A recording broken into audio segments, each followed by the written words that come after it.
Sinang makaka-relate sa mga kapwa ko tindera na bukod sa pagkukuwenta ay kargador ka pa? So all-in-one tayo dito mga kasari. Kaya napaka-unfair, no? Kapital mo na, nagbuhat ka pa, tapos babarating ka pa ng mga customer mo.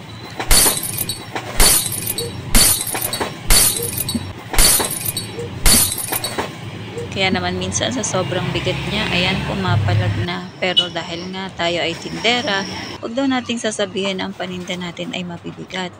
Kaya kahit na sobrang bigat na yan, carry pa rin natin yan.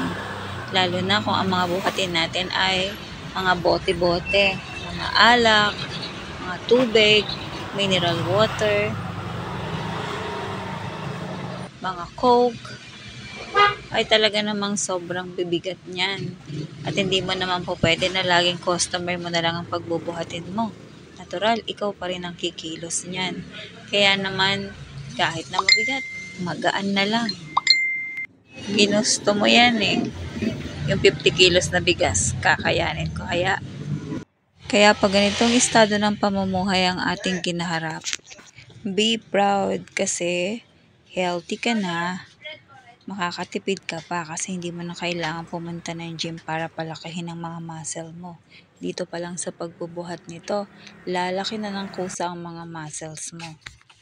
Dati naman na ako nagbubuhat, 6 times a day pa nga.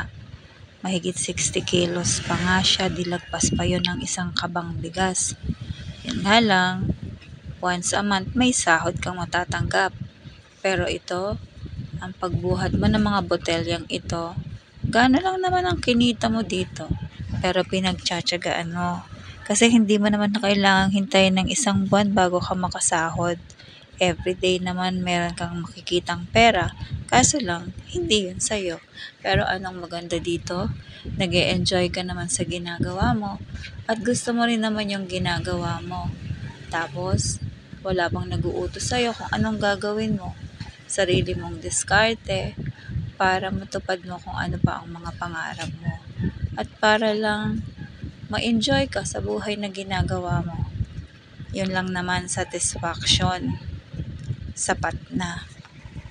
Kahit nga minsan nahihirapan ka, basta sa tingin mo, nag-e-enjoy ka at masaya ka sa mga ginagawa mo, parang nakukumpleto na ang buhay mo. Dahil doon, hindi ka na maghahangad pa ng mas gusto ko yung magaan na trabaho. Kasi nga dito sa ginagawa mo, okay ka na eh. Masaya ka na. So ano pa nga ba? So yun lang. Paalam.